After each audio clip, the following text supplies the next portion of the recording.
आज हम 10वीं कक्षा के गणित पाठ्य पुस्तक के प्रश्नावली 7.3 के 5वां प्रश्न ले रहे हैं। प्रश्न लिखने में विलंब होगा, इसलिए देखिए यहाँ पर 5वां प्रश्न दिया हुआ है कि कक्षा 9 में आपने पढ़ा है अध्याय 9 उदाहरण 3 कि किसी त्रिभुज की एक माध्यिका उससे बराबर क्षेत्रफलों वाले दो त्रिभुजों में विभाजित करती है।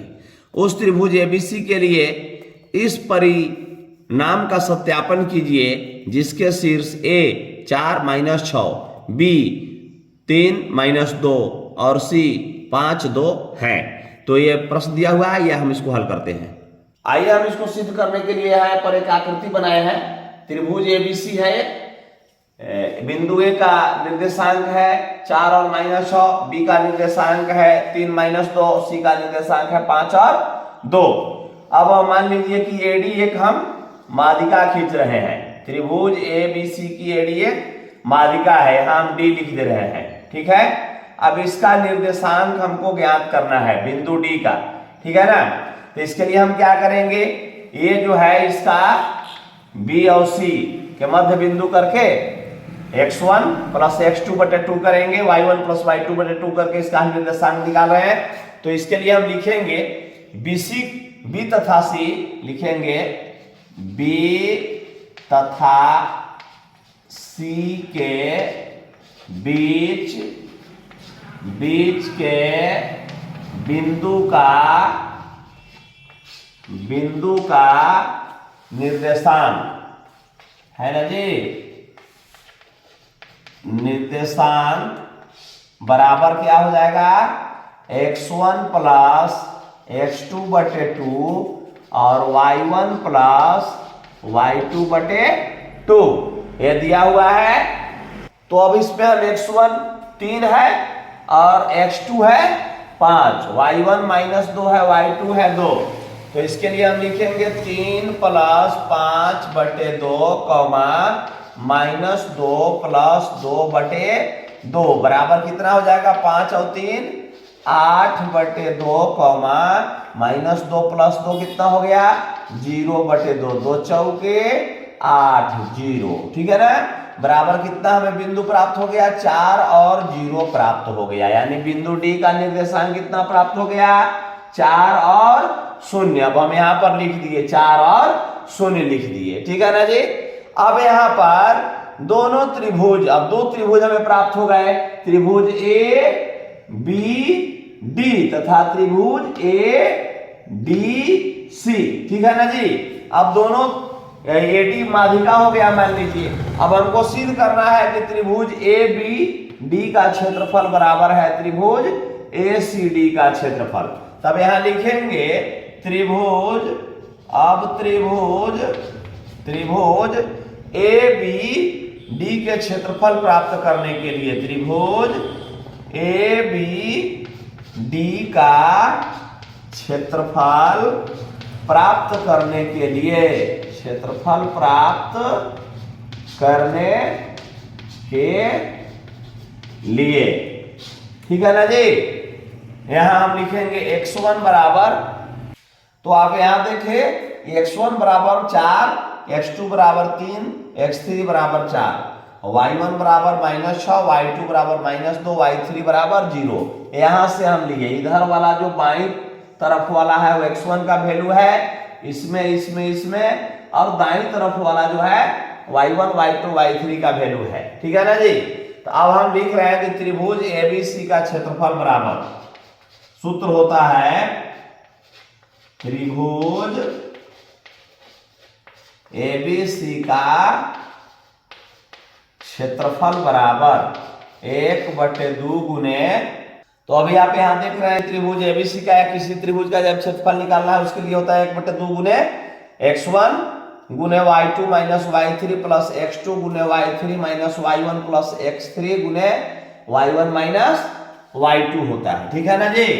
बराबर 1/2 गुने, इस सूत्र पर सजा दीजिए। x1 हमारा कितना है, 4 है, ठीक है। 4 गुने y2 - y3, y2 क्या है, -2 है, और माइनस y3 क्या है, 0 है, ठीक है ना जी। पोस्ट बंद किए, प्लस x2 कितना है, यहां है 3, है ना, गुने y3 - y1, y3 क्या है 0, माइनस y1 क्या है -6, ठीक है, प्लस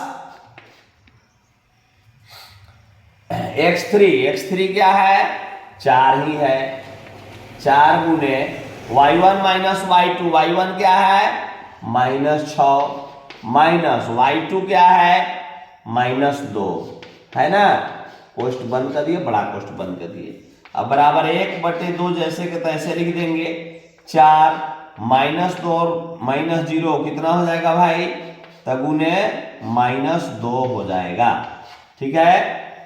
अब देखिए +3 के 3 लिख दिए, माइनस गुने माइनस +6 हो जाएगा, 6 से 0 में जोड़ देंगे तो 6 रहेगा, प्लस 4 गुने -6 माइनस गुने माइनस +2 बराबर इसको हम लिख सकते हैं 1/2 गुने कोष्ट में 4 दूना के 8 यानी -8 आ गया, -8 छतरी 18 जोड़ हो गया 18, ठीक है, छतरी 18 जोड़ 4 गुने कितना हो जाएगा -6 +2 तो -4 हो जाएगा, क्या हो जाएगा -4, कोष्ट बंद कर दिए, 1/2 गुने -8 + 18 और 4 चौके 16 -16, ठीक है ना जी, बराबर हो जाएगा 1/2 गुने 18 में से 10 बच जाएगा, यहाँ 18 में से 8 कटेगा 10 और प्लस यहाँ हो जाएगा गुने 10 -16 तो बराबर कितना बच गया 1/2 गुने -16 रुपया कर्जा था, 10 रुपया धन था, भर दिए तो कितना बच जाएगा -6 बचेगा, कितना बचेगा जी 2×6 बराबर -3, कितना आया -3, ठीक है। चूंकि त्रिभुज ABD का क्षेत्रफल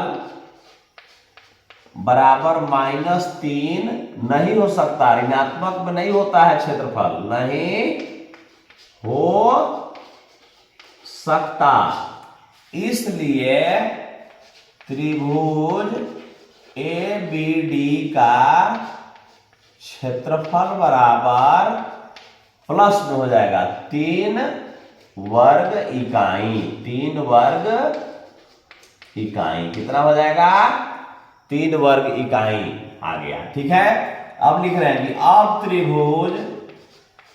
त्रिभुज ACD का क्षेत्रफल बराबर, क्षेत्रफल के लिए क्या हो जाएगा x1 बराबर 4 और x2 बराबर 5 और x3 बराबर हो गया 4, y1 बराबर हो जाएगा -6, y2 बराबर हो गया 2 और y3 बराबर हो गया 0, ठीक है। अब हम लिखेंगे कि अब त्रिभुज ACD का क्षेत्रफल के लिए वही सूत्र है 1/2 गुने x1 गुने y2 minus y3 plus x2 गुने y3 minus y1 plus x3 गुने y1 माइनस y2, कोष्ठ बंद कर दिए।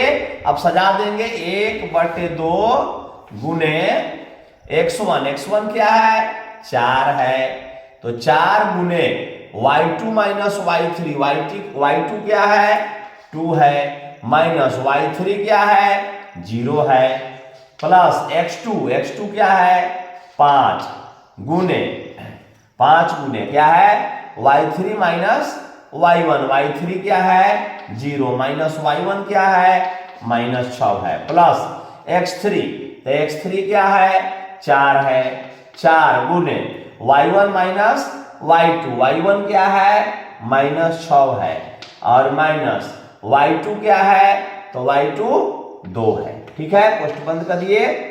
चलिए 1/2 गुने 4 यहाँ 2 में से 0 तो 2 हो गया, घटेगा तो +5 है ना, गुने यहाँ माइनस गुने माइनस +6 में 0 जोड़ेंगे 6 भी रहेगा, +4 गुने यहाँ -6 और -2 कितना हो जाएगा जी, -8 हो जाएगा। कितना हो जाएगा, -8। ठीक है, बराबर यहाँ कोष्ठ बंद कर दिए, बड़ा कोष्ठ 1/2 गुने 4 दूना के 8, 4 दूना के 8 जोड़ 6 पचे 30, 6 पचे 30 और 8 चौके 32, माइनस हो जाएगा 32। ठीक है, 1/2 गुने 30, 32 को हल कर देंगे -32 + 30 तब -2 आ जाएगा, और यहाँ हल कर देंगे तो कितना आ जाएगा, 6 आ जाएगा।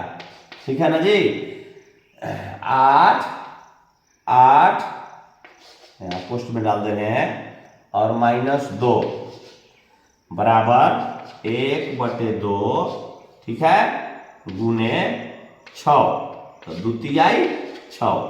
इसलिए त्रिभुज ACD का क्षेत्रफल बराबर 3 वर्ग इकाई। इसका भी कितना आया, 3 वर्ग इकाई है ना जी। और त्रिभुज ABC का भी क्षेत्रफल 3 वर्ग इकाई आया था। ठीक है, तो लिखेंगे कि इसलिए त्रिभुज, या ऐसे हम लिख सकते हैं कि एरिया ABC है ना बराबर एरिया क्या चीज,